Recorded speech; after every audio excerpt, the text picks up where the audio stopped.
Hello বন্ধুরা, good morning সবাইকে। কেমন আছো সবাই? আশা করছি সবাই খুব ভালো আছো। আর আমি সঙ্গীতার ঘরের আরও একটা নতুন ব্লগে তোমাদের সবাইকে স্বাগত। আজকে হচ্ছে ফেব্রুয়ারি মাসের 26 তারিখ, সোমবার। আজকে ছুটি আছে, সেই কারণে একটুখানি কৃষ্ণনগর যাচ্ছি। তার একটাই কারণ, কেননা ওই 2-3 মাস অন্তর অন্তর থাইরয়েডের রিপোর্টটা করতে হয়, টেস্টটা করে তারপরে ওই ওষুধটার পাওয়ারটা চেঞ্জ হয়। তো সেই কারণে ডাক্তারবাবু বলেছিল, লাস্ট চেক করা হয়েছিল ডিসেম্বরের ওই লাস্ট উইকে। তো ডাক্তারবাবু আবার বলেছিল একেবারে 2 মাসের মাথায় আবারও টেস্ট করতে। সেই কারণে আজকে ছুটি আছে দেখে আমরা বেরিয়ে যাচ্ছি। ওই 8:30টার দিকে ট্রেন, আর থাইরয়েডের টেস্ট তো একেবারে খালি পেটে করতে হয়। তো সেই কারণে আমরা সকাল সকাল বেরিয়ে পড়েছি। আজকে বাবাও আমাদের সাথে যাচ্ছে, বাবারও বেশ কিছু রিপোর্ট করাতে হবে। তো সেই কারণেই কৃষ্ণনগরের সুরক্ষা বলে যে ডায়াগনস্টিক সেন্টারটা আছে, ওখান থেকেই বরাবর করা হয়। ওখানে রিপোর্টটাও ভালো আসে। তো সেই কারণে ওখানেই যাচ্ছি। দাদুর বেশি ঠান্ডা লাগবে না, বউদের মধ্যে চাদর পরে নিয়েছে। বললাম যে যাচ্ছি আজকে।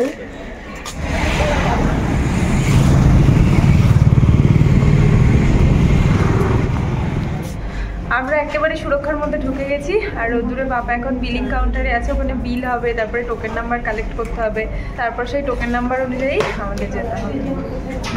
আমাদের ব্লাড দেওয়া হয়ে গেছে, আর সবাই তো আমরা কম বেশি খালি পেটে, সবাই খালি পেটে রোদ্দুর থেকে একটুখানি দুধ খেয়েছে। আর এখন ঘড়ির কাটা 9 করে 11টার ঘড়ি। তো আমরা এখন একটুখানি খাওয়া দাওয়া করতে যাচ্ছি।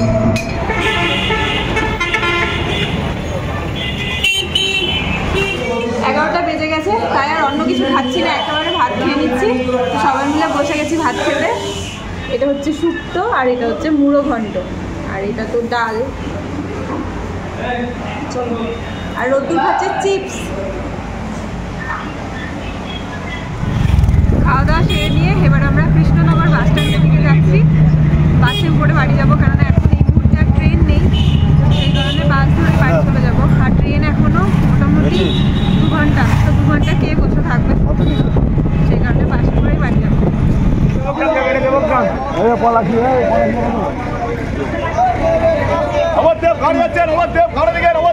মাঝ রাস্তা থেকেও বাস পাওয়া যেত, কিন্তু সেই বাসে ওঠা দায় হয়ে যেত, এত ভিড় আর এতটা রাস্তা।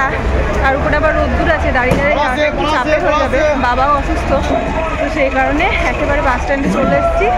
এখান থেকে দেরি লাগবে অনেকটা, কিন্তু সিট তো পেয়ে যাবো। পুরো বাস এখন ফাঁকা, বাস ছাড়বে ওই 11:35-40 নাগাদ, আর এখন বাজে 11:20। তো মোটামুটি 20 মিনিট মতো বসে থাকতে হবে। আর আমরা ভালো মতো জায়গা পেয়ে গেছি, ফাঁকা বাস, জায়গা তো পাবোই। তো আজকে যেটা হলো সেটা হচ্ছে রোদ্দুরের মনের ইচ্ছেটা পূরণ হয়ে গেল। দিদিন বাড়িতে যাই শুধু তো ট্রেনে চড়াই হয়, বাসে চড়ার হয় না।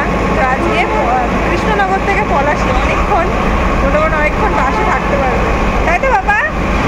ও এখন চারিদিকে বাসগুলো ঘুরে ঘুরে দেখছে, অনেক বাস তো, বেশ মজা পাচ্ছে।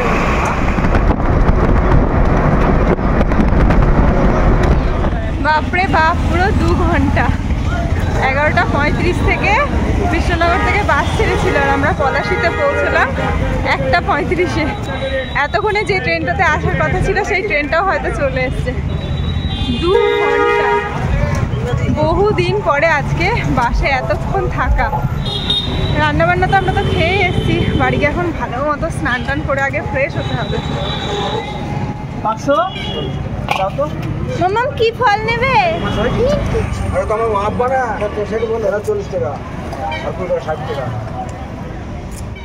এই যে আপেল কুলদা, এগুলো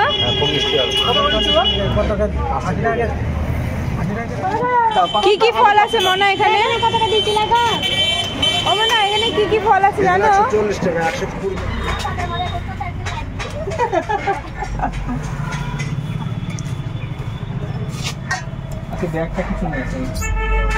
পাপা, এইখান থেকে দুধ নিতে আসতে হবে, বুঝলে? এই দেখো কাকা দুধ দিয়ে দিল।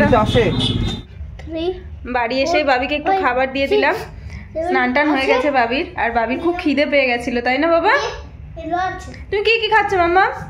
কেক খাচ্ছি, দুধ খাচ্ছি, জুস খাচ্ছি। তো সবটা খেয়ে নেবে কিন্তু, আমি স্নান করতে গেলাম। হ্যাঁ,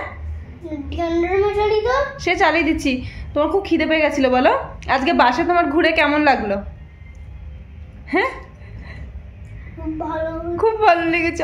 আরে তাহলে এসে যে বলছিলি মা মাথা ঘুরছে, মাথা খুঁজছিল তোর? গুড ইভিনিং বন্ধুরা, ঘড়ির কাঁটা এখন 7:30টার ঘরে। তো এখন চাটা খেয়ে বসে আছে একটুখানি। রোদ্দুরকে দুধ টুধ খাইয়ে দিয়েছি, ও একটু খেলা করছে, কিন্তু আজকে আর বই নিয়ে বসাতে পারছি না, মানে এত বেশি ক্লান্ত লাগছে। কি বলবো বলো, সকাল থেকে খালি পেট ছিল, তবু এত বেশি শরীর খারাপ বা এত বেশি ক্লান্তি আসেনি। 11টা পর্যন্ত তো জলও খাইনি, মানে একটুও শরীর খারাপ করেনি। তারপরে ভাত টাত খাওয়ার পরে যখন বাসে উঠেছি, আর ওই যে বাসে টানা 2 ঘন্টা, মানে 11:35 থেকে একেবারে 1:30, 1:31 আমরা বাস থেকে নেমেছি। পুরো 2 ঘন্টা বাসে থাকাকালীন। তারপরে বাস থেকে নামার পরে বাড়ি এসে সেই যত বেশি, মানে স্নান করছি, যত বেশি জল ঢালছি মনে হচ্ছে তাতেও যেন কম পড়ছে, এত বেশি ক্লান্তি লাগছে। পুরো হাওয়াতে চোখ আর মুখগুলো, বিশেষ করে চোখ দুটো ঝলসে যাওয়ার মতো অবস্থা, এত বেশি জ্বালা করছে না। তাও তো মাথায় জল টল দিয়ে পুরো স্নান করলাম, তাতেও কোনো মানে কিছু হচ্ছে না, মানে চোখ পুরো মনে হচ্ছে আজকে কেউ ছিঁড়ে দিয়েছে, এরকম একটা অবস্থা। আর আজকে যতই ক্রিম মাখছি ততই মনে হচ্ছে কম পড়ছে, মানে হাওয়াতে পুরো শুকিয়ে গেছে মুখটা, এরকম একটা মনে হচ্ছে। তো কিছু তো করার নেই। আর এখন কি হয়, মানে যেহেতু ঘরের মধ্যেই থাকা হয়, খুব একটা বেরোনো হয় না, মানে কাজ না থাকলে বা অন্য কোথাও যাওয়ার না থাকলে। বাড়িতে তো সারাদিন কাজকর্ম করি, অত বেশি ক্লান্তি লাগে না, কিন্তু এই কোথাও গেলে সারাদিনের গল্প হয়ে যায়। তার উপরে এই জার্নিটা এখন আর শরীর নিতে পারে না। তো আজকে সব থেকে যেটা কষ্ট দিয়েছে ওই বাসের 2 ঘন্টা জার্নি, আর তার সাথে হাওয়া। জানালা বন্ধ করলে কি হচ্ছে, প্রচণ্ড বেশি গরম লাগছে, আর খুলে রাখলে ওই হাওয়া, বাপরে বাপ, এলোমেলো হাওয়া। যত ঢাকার চেষ্টা করছি মানে স্কার্ফটা দিয়ে, কিন্তু সেই খুলে যাচ্ছে। স্কার্ফ আর কত আটকানো যাবে। তো যাই হোক, বাড়ি ফিরে সেই তো ঠান্ডা জল দিয়ে স্নান করেও মনে হচ্ছে যেন কোনো রিলিফ নেই। এটাই হয়েছে আজকে, পুরো ঝলসে গেছি, হাওয়াতে ঝলসে গেছি আজকে। মাঝে মধ্যে এই চপারটা এত ভালো কাজ দেয় না, মানে রোজ তো আর ইউজ করি না, কিন্তু যেদিন ওই মশলা করতে কুড়েমি হয় সেদিন এই কাজটা। এত কুচো করে বটিতে তো কোনোভাবেই সম্ভব না, মানে আমি তো পারবো না। আজকে রাতে ডিমের ঝোল বানাবো, তো ভাবলাম মশলা করতে ইচ্ছে করছে না, কি আর করবো। পেঁয়াজটা রসুনটা একেবারে মিহি করে কুচি করে নিয়েছি, আর এখানে রয়েছে সেদ্ধ করা 4টে ডিম। কাঁচা লঙ্কাটা একেবারে শেষে দেবো, সেই কারণে আর চপারে দিইনি। একটা টমেটো, আর এখানে ছোট ছোট কয়েকটা আলু। তো আজকে ডিমের ঝোলটা একেবারে প্লেন বানাবো, যাতে করে রাত্রিবেলা খেয়ে বেশ ভালো লাগে। গরম গরম ভাত, সাথে হালকা পাতলা ডিমের ঝোল। রাত্রি এখন 10টা, ছেলেকে খাইয়ে একেবারে আমরাও খাবার নিয়ে বসে পড়েছি।